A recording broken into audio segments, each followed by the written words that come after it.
Paz do Senhor a todos, estamos aí com mais uma lição da Escola Bíblica Dominical. Aqui é o evangelista Juninho do Espírito Santo.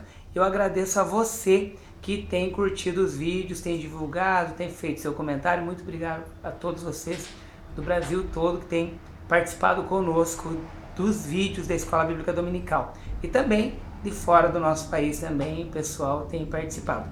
Mas lição número 7, a lição número 7, que fala da ressurreição de Jesus, é uma lição maravilhosa aí que nós vamos comentar a respeito hoje. Essa lição que eu já começo lendo um texto para você, que está escrito lá em 1 Coríntios. 1 Coríntios, capítulo de número 15. E nós vamos ler alguns versículos para que você venha entender a importância a respeito da ressurreição. Diz assim o texto, no versículo de número 12. Ora, se se prega que Cristo ressuscitou dos mortos, como dizem alguns entre vós que não há ressurreição dos mortos, e se não há ressurreição de mortos, também Cristo não ressuscitou. E se Cristo não ressuscitou, logo é vã a nossa pregação e também é vã a nossa fé. Isso daqui está em 1 Coríntios capítulo 15. Depois eu vou ler alguns versículos a respeito também desse capítulo aqui que fala da ressurreição. Aqui nós observamos que Paulo falando a respeito da ressurreição, que se não há ressurreição, é vã a fé, é vã a pregação e é vã a nossa fé. E é verdade, porque a ressurreição de Jesus é algo que é tremendo, porque todos os líderes religiosos que você ouve falar, já ouviu falar, nenhum deles ressuscitou. Jesus é o único que ressuscitou, um grande líder. Além disso, Jesus não é só esse fato dessa ressurreição, mas além disso, Jesus, ele é onisciente, onipotente e onipresente. Então, nós cremos, a ressurreição de Jesus é aquilo que nos traz a esperança. A esperança que um dia nós também ressuscitaremos, após mortes ressuscitaremos e estaremos com o Senhor. Mas lendo dentro do texto aqui da ressurreição de Jesus, nós vemos o versículo que fala aqui: e depois, imediatamente dizei aos seus discípulos que já ressuscitou dos mortos, e eis que ele vai adiante de vós para a Galiléia, ali o vereis, eis que eu vou-lo tenho dito. Mateus 28, versículo de número 7. Na introdução da lição, comenta-se aqui que diz assim, porque a ressurreição de Cristo é tão central para o cristianismo. Tem uma pergunta aqui, e essa pergunta Paulo responde, como eu li para você em Coríntios 15, dizendo que é vã a nossa pregação, a nossa fé, se Cristo não tivesse ressuscitado. Ali naquele momento ele falava que era vã se ele não ressuscitou. Então para nós seria vã, o cristianismo não existiria se Jesus não tivesse ressuscitado. E aí nós olhamos o texto aqui, o Mestre amado não apenas morreu em nosso lugar, nos habilitando ao perdão e ao sermos chamados filhos de Deus, mas também venceu a morte, ressuscitando ao terceiro dia. Então, precisamos pregar esse evangelho, falar desse evangelho, porque é a nossa esperança, a ressurreição dentre os mortos. No início da lição aqui, tem o tópico de número 1, que fala a respeito do milagre da ressurreição. Antes, existem várias teses a respeito da ressurreição. E nós cremos que o túmulo ficou vazio, que Jesus ressuscitou e já não está mais naquele túmulo. Mas existem muitas teorias tentando tirar a verdadeira história que é do túmulo vazio e da ressurreição de Jesus. E eu vou citar alguns nomes só para você ter uma ideia das tantas teorias, que todas elas eu vou citar só o nome, porque todas elas já foram pesquisadas e caíram por terra, mas eu vou citar os nomes para você ter uma ideia. O túmulo errado, teoria da alucinação, do êxtase, do corpo roubado, que é uma que é muito falado nos cursos de teologia, nas escolas teológicas, e até é uma ideia judaica que roubaram o corpo de Jesus. Também teoria do corpo removido, do corpo relocado e teoria do imitador. Então são várias teorias, que eu vou citar apenas os nomes delas, para você ver a importância da ressurreição, e por causa dessa importância da ressurreição, também o trabalho de muitos contrário à ressurreição de Jesus, que não admitem. Mas quando nós falamos em ressurreição de Jesus, nós entendemos que e comemoramos vitoriosos, por quê? Porque a ressurreição de Jesus trouxe os nossos pecados perdoados. Então nós temos o perdão dos nossos pecados, que Jesus tinha e tem o poder de perdoar os nossos pecados. Temos a alegria da vida eterna, porque Ele ressuscitou, e nós também haveremos de ressuscitar e teremos também a vida eterna. E também somos libertos da vida vazia, que qualquer um pode tentar explicar o vazio que há no coração. Ah, mas o meu coração é vazio, só tristeza e tal. Jesus, Ele preenche o coração e traz uma nova vida. Então, nós olhamos já pela ressurreição de Jesus, que nos tornamos novas criaturas. Quando Ele morreu na cruz, e Ele morreu e ressuscitou, né, Davi?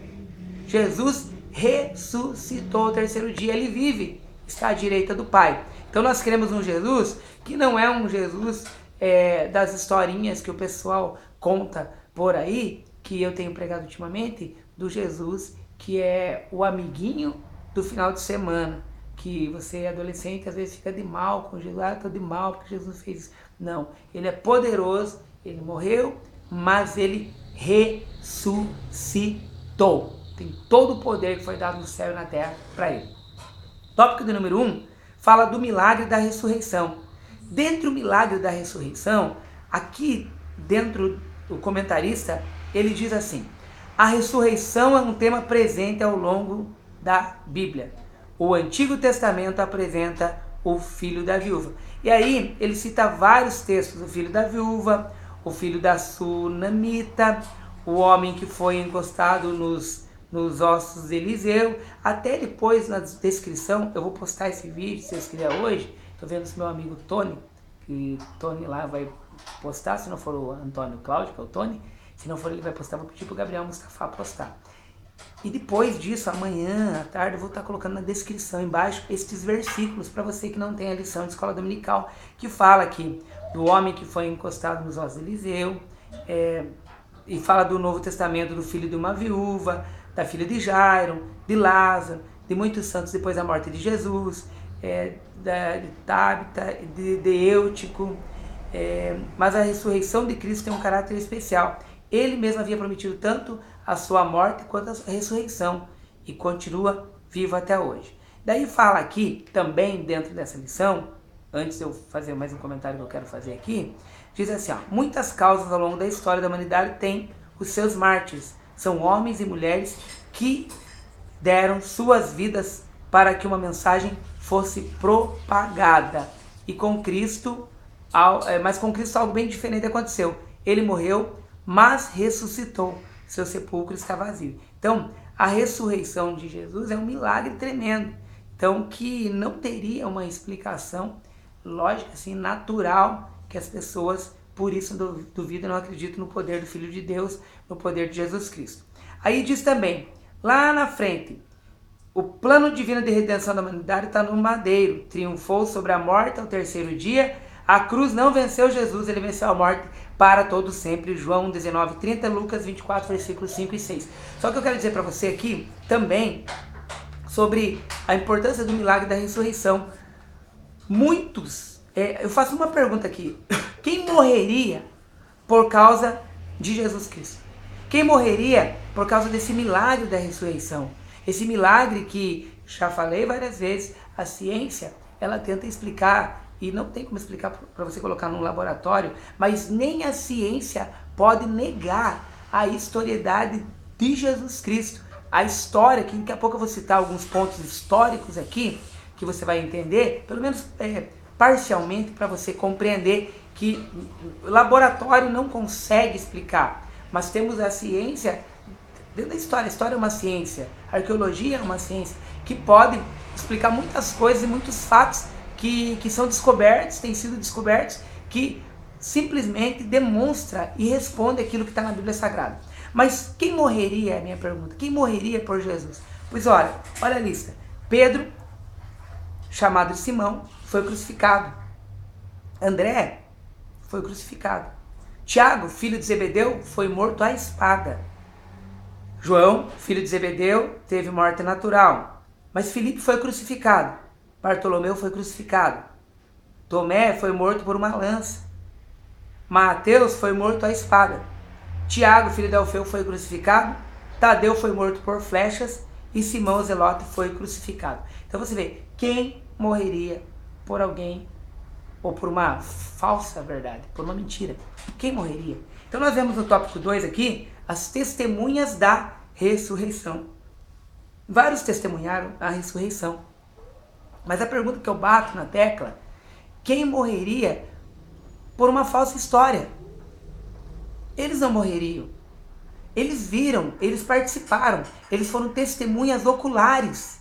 Muitos viram Jesus após a sua morte, a sua ressurreição. Muitos viram Jesus quando subiu ao céu também. Muitas pessoas viram. Então, a história conta a história de Jesus, a história bíblica. Ela conta a respeito de pessoas que viram, ouviram. E essas pessoas que morreram crucificadas, se fosse uma mentira a ressurreição de Jesus, com certeza eles teriam desistido. Mas por que eles não desistiram? Porque eles viram, eles acreditaram. Ninguém continuaria uma falsa história e morreria assim de graça, ou morreria, sofreria como sofreram e de graça. Tomé mesmo aqui que eu li, que Tomé, ele foi morto por uma lança. E Tomé era aquele que tinha que ver para crer. E foi, acreditou e viu que Jesus tinha ressuscitado. Então, nós observamos com isso que a ressurreição, ela é real, ela é verdadeira. Jesus está aqui, glória a Deus. E a presença dele está conosco aqui. Glória a Deus. Pode aparecer até um comentário de algum que não acredita, assim como eu tenho um vídeo lá dentro do meu canal que fala do espiritismo, uma farsa. E dê uma olhadinha nos comentários, alguns querendo discordar, mas a gente respondeu aquilo que eles precisavam ouvir. E a verdade é essa. Muitas pessoas, elas não acreditam, mas estes homens, essas testemunhas, eles viram com os seus olhos. Vamos ler um pouquinho aqui, ó. As testemunhas da ressurreição, que foram oculares, que enxergaram.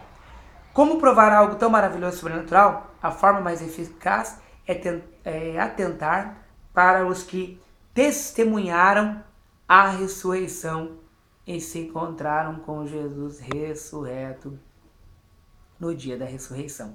Cristo foi visto por... Aqui tem os textos, mas eu vou citar os nomes. Maria Madalena, pelas mulheres de manhã, discípulos do caminho de Emaú, por Pedro, pelos 11 apóstolos. Ainda nos dias seguintes, Jesus foi visitar muitas pessoas, entre elas os 11, novamente, pelos 7 discípulos do Mar da Galileia, pelas centenas de irmãos, por Tiago, irmão de Jesus, ainda por diversas outras pessoas, em muitas ocasiões, como Betânia, no Monte das Oliveiras, por exemplo, e por último, a Paulo, apóstolo dos gentios. Então, foram muitas testemunhas, nós lemos aqui, foram muitas testemunhas. Aí nós observamos sobre testemunhas, sobre história, três princípios básicos da historiografia, três princípios básicos que demonstram uma verdade. Primeira, a evidência interna. A evidência interna uma delas é a prova bibliográfica daquilo que foi escrito. Eu tenho vários textos aqui, eu não sei se vai dar tempo, eu queria tanto ler, mas eu vou citá-los. Qualquer coisa, se der tempo ainda eu vou falá-los, mas anota esses textos aqui, que são evidências internas que fazem parte da historiografia. Anota aí, por favor, vai lá. Lucas capítulo 1, do versículo 1 ao 4, 2 Pedro capítulo 1, versículo 16, primeira carta de João capítulo 1, versículo 3, Evangelho de João capítulo 19, versículo 35 e Atos capítulo 4, versículo 20. Essa é a primeira evidência interna. Evidência que é a prova bibliográfica, eles testemunhando a respeito de Jesus. Então, a verdade é essa, a proximidade do testemunho, tanto geograficamente, como cronologicamente. A verdade é assim, por exemplo, os escritos originais, quando você vai procurar, você não vai encontrar, você vai encontrar escritos dos escritos originais. Qual é uma das coisas que você pode observar se é historicamente correto ou se você pode acreditar naquilo que a história diz? Pela quantidade de anos que foram escritos após o original. O fato aconteceu tal ano. Aí você vai ver quantos anos após foram encontrados escritos falando do original. E quando nós olhamos dentro da história, a Bíblia Sagrada é o livro que, dos antigos, alguns consideram que não é um livro histórico, alguns estudiosos. Mas quando você observa aquilo que eles acreditam da história, tem menos evidência do que nós acreditamos na Bíblia Sagrada. Ou seja, se a Bíblia é considerado não histórico, os escritos anteriores, por exemplo, a Ilíada, ela é considerada também não histórica. Ela não pode ter um valor, que ela era 300 e poucas vezes encontrado escrito sobre ela.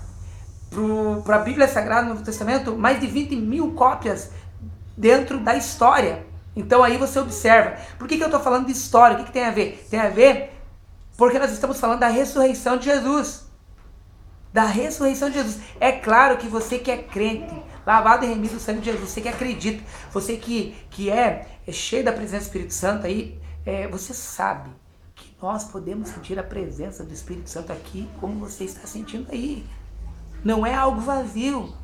Mas é claro que quando nós queremos falar algo para quem não acredita, nós vamos mostrar dentro dos documentos históricos. Que nós não precisamos, porque nós sentimos a glória dele aqui e a presença dele. Mas vamos continuar aqui. A segunda evidência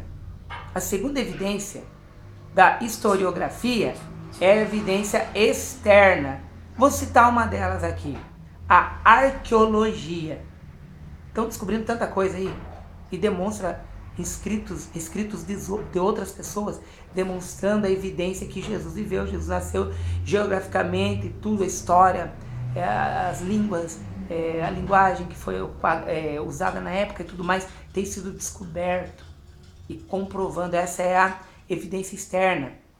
E daí, quando nós falamos em escritas, a literatura antiga, ela teria que ser, como eu já falei, descartada se nós descartarmos a Bíblia como história, porque a literatura antiga ela tem menos escritos, manuscritos a respeito da história deles, bem menos do que nós da história da Bíblia. Então a segunda evidência é externa. Estou passando tudo superficial por causa do tempo nosso aqui. A terceira prova da historiografia é a prova bibliográfica que eu tinha comentado aqui, mas mais de 20 mil cópias do Novo Testamento foram encontradas até 2009. Mais de 20 mil. Enquanto eu já comentei aqui a Ilíada, ela foram 643 escritos, porque é a história mais antiga que se tem a respeito, é a Ilíada. E ela é considerada uma história. Aí você acha até engraçado como que ela pode ser considerada uma história se as evidências delas não batem completamente com a da Bíblia Sagrada e são menos escritos do que a Bíblia Sagrada. Aí você fala assim sobre as variantes, por exemplo, de um nome que ele altera de um escrito do outro e algumas coisas da variante textual da Bíblia Sagrada. Quando nós falamos dessas variantes, nós começamos a pesquisar e descobrimos que apenas 1% envolve o significado do texto, ou seja, a doutrina bíblica que foi passada para nós, que está na Bíblia Sagrada, apenas 1% pode dar alguma coisa ali de dificuldade de entender. 1%, o restante 99% e um pouco mais, nós observamos que bate em cima do que está escrito na Bíblia Sagrada. Não muda, não altera. É isso que nós precisamos entender, que haviam testemunhas da ressurreição de Jesus. Mas a história hoje também testemunha sobre Jesus. E é claro, falando de Jesus, também da sua ressurreição, como você lê depois naqueles textos que eu citei. Mas eu vou já para o tópico de número 3, que a nossa hora está voando aí. A Vanessa que está cuidando hoje ali para mim. Vamos lá. Mas qual o significado da ressurreição de Cristo? Tem uma pergunta aqui. A ressurreição é o fato que coloca o cristianismo em uma posição de distinção, daí comparando a outras religiões que a gente já citou aqui. Os grandes homens, ícones tal, que morreram e estão lá os ossos ou não ressuscitaram, tá? Mas Jesus, ele ressuscitou. É o que o comentarista diz aqui. Daí o comentarista ainda comenta que, mas o que a ressurreição significa, com essa vitória sobre a morte, nós também somos vitoriosos ao aceitá-lo como nosso Salvador. Em Jesus, nós também vencemos a condenação e a morte. Somos livres. Aí, nós entendemos que o tema central de Cristo são os temas centrais do plano divino de redenção da humanidade, promovendo assim salvação e justificação do homem. Aí eu vou ler 1 Coríntios capítulo 15, versículo 17 até o versículo 20. Olha o que diz aqui. Continuação daquele texto que eu já li para você. E se Cristo não ressuscitou, é vã a vossa fé, e ainda permaneceis nos vossos pecados. E também os que dormiram em Cristo estão perdidos. Se esperamos em Cristo, só nesta vida, somos os mais miseráveis de todos os homens. Mas agora Cristo ressuscitou dos mortos e foi feito as primícias dos que dormem. Cristo ressuscitou. Então o corpo será um corpo glorioso, ressuscitará e será transformado num corpo glorioso. Corpo e alma estarão juntos. Diferente do pensamento grego, que acreditavam que estava a alma ali dentro, mas que o corpo era como um invólucro, era algo que não prestava. O corpo era algo o corpo era, para a ideia dos gregos, o corpo era uma prisão para a alma. Diferente daquilo que nós pensamos, o corpo será transformado em corpo glorioso. E aí nós subiremos ao céu. E em seguida os mortos ressuscitarão primeiro, após os vivos serão arrebatados, que é o ensino que Paulo tem comentado muito. Coisa que os saduceus não acreditavam na ressurreição, e que Jesus falava muito, e para os saduceus entenderem, e eles ficavam doidos com Jesus, porque Jesus explicava isso.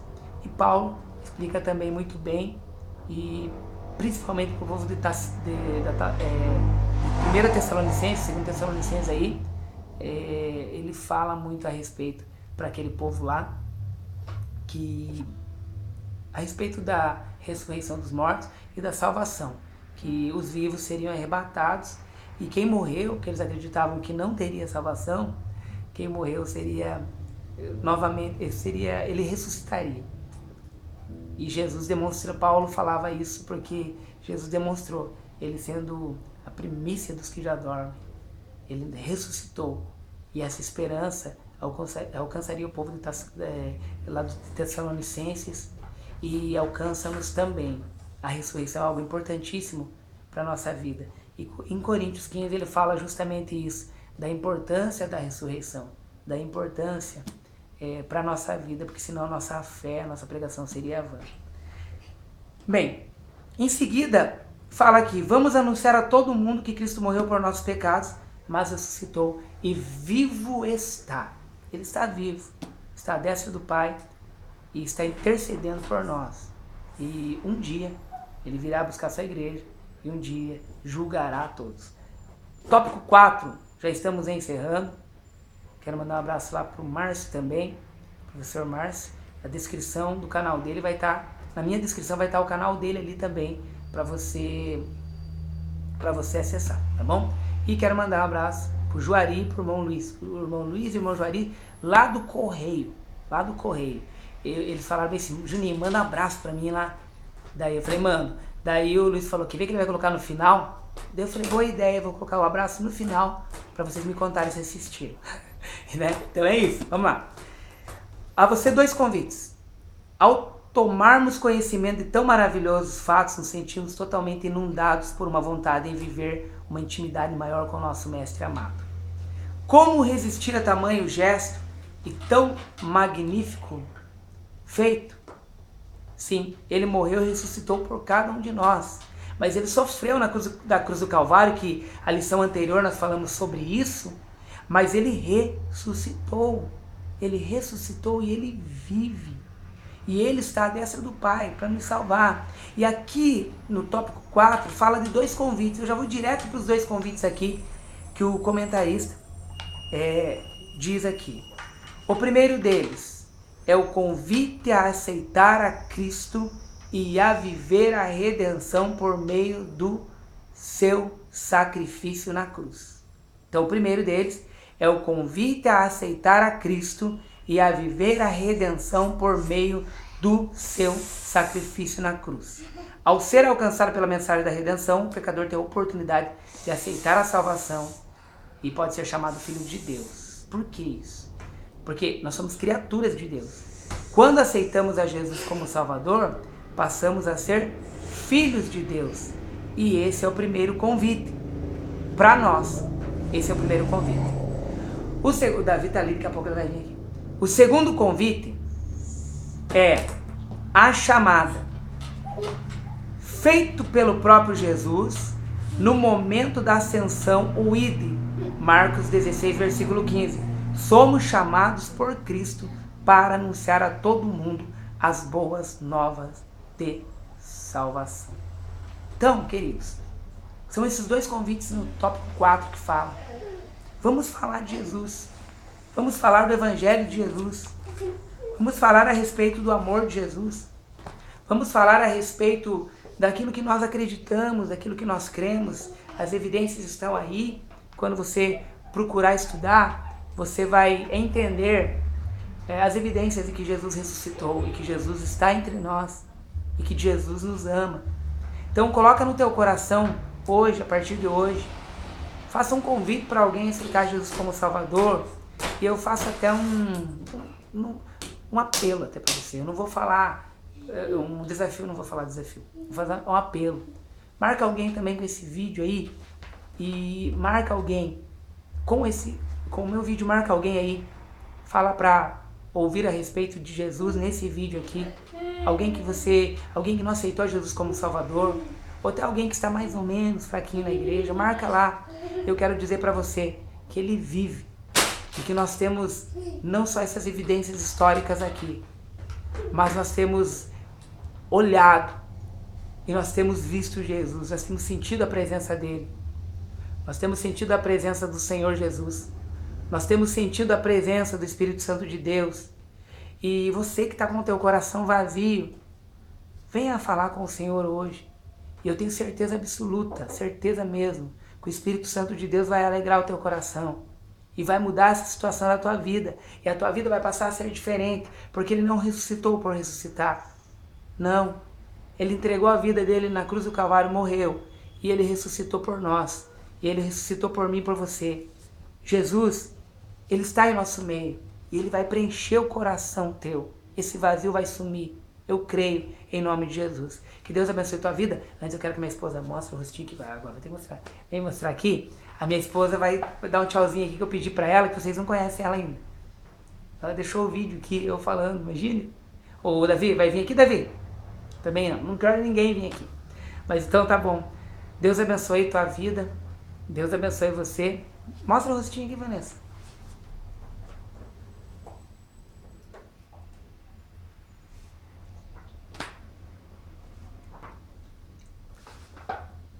Vou ficar 1 minuto de silêncio aqui para ela resolver. Mas, pessoal, Deus abençoe tua vida cada dia mais. Deus abençoe você. Deus abençoe teu coração. E agradeço a Vanessa por filmar. Não quis aparecer aqui no vídeo, nem o Davi, mas agradeço por filmar. E dá um like, passa para outros aí. Manda convite para outros também. Inscreva-se no meu canal. Deus abençoe tua vida em nome de Jesus. E você sabe, o vídeo eu não tenho feito no vídeo como que fala? Eu passo direto. Então esse vídeo vai ficar um momento ali quieto, porque eu já mando o vídeo completo do jeito que tá e não faço cortes nele, tá bom? Então Deus abençoe em nome de Jesus. Não é falha, ela só não quis aparecer aqui. Deus abençoe em nome de Jesus a tua vida. Paz do Senhor e até.